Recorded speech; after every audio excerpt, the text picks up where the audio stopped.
Chapter 1. I would never have gone to hell in the first place if the Antichrist hadn't been fluent in Tagalong. Talk about your perfect storm of paranormal weirdness, and on Halloween, too. Okay, so I'll back up.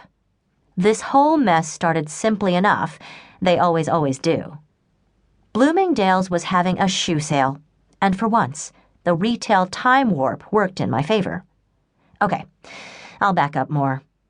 You know how stores are actually about 4 months ahead of the actual calendar? Like Halloween decorations on sale the day after Easter. Pardon me while I embrace the horror. Like that. So anyway, even though it was Halloween, they were having their spring shoe sale. Because when there's a foot of snow on the ground, everybody wants to buy sandals, right? And the Antichrist asked if she could tag along, so I said okay. I said okay. You'd think I hadn't been paying attention the last 4 years. Okay, I haven't been. Still, how could I not see the coming disaster?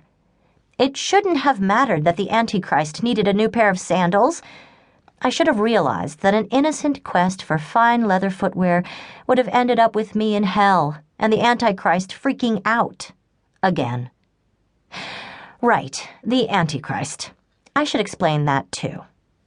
My half-sister, Laura, was fathered by my, father.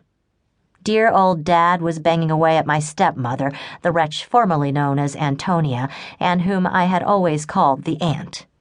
And dim old Dad didn't notice she was possessed by Satan. I'm betting devil-possessed Aunt isn't any worse than non-devil-possessed Aunt, which is a sad commentary on my father's taste in second wives. The thing is, Satan hated pregnancy, delivery, and breastfeeding. So she did the whole baby-on-the-doorstep thing and beat feet back to hell. So my sister, who was raised by a minister, is not only the Antichrist, it's been foretold she'll take over the world. Possibly between donating blood and teaching Sunday school. But I will be the first to admit the Antichrist is nice. Works in homeless shelters, runs blood drives, kind of hilarious given that her sister is a vampire. Makes cupcakes for church bake sales.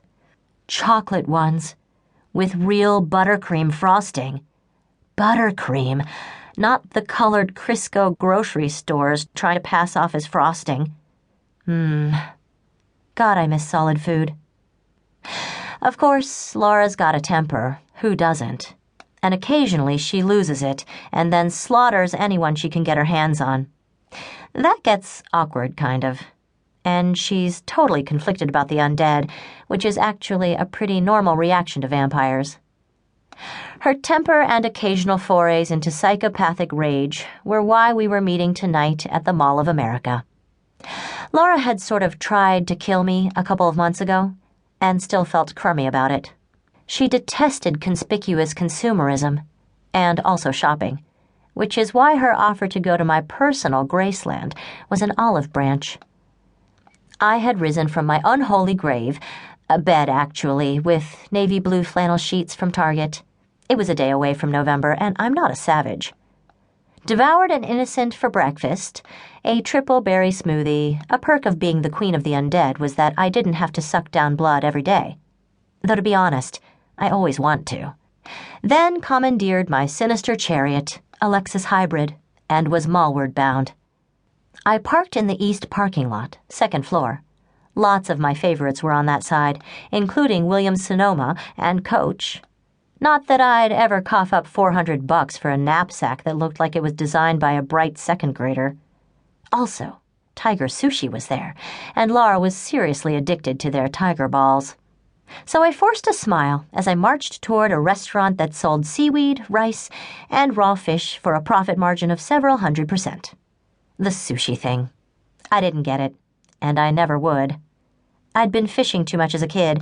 I couldn't make myself eat bait, no matter how fresh it was. I spotted Laura while I was still 30 feet away, and it had nothing to do with my super cool vampire powers. Laura was just ridiculously gorgeous. All the time. So annoying. Look, it's not envy, okay?